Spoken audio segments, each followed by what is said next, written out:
How to fix Lemon8 app not working. Hello guys, this is Atticus and welcome back to another tutorial video. In today's video, I'll teach you guys how you guys can fix Lemon8 app not working. So without any further ado, let's dive right into it. So if your Lemon8 app is not working, you'll first need to check your internet connection. Make sure that you're connected to a good connection.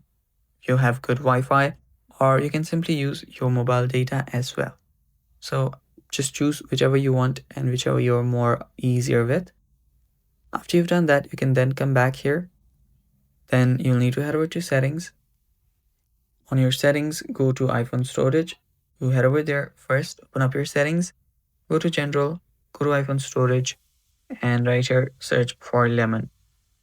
So after you search for Lemon8 app here, open that up and then offload the app. After you offload it, reinstall it back again and that will clear out the cache. Clearing out the cache might remove the error that is causing the issue here. So after you reinstall it, check if the problem has been fixed. That's basically all for today's video. Thanks for watching. Stay tuned for more and bye-bye.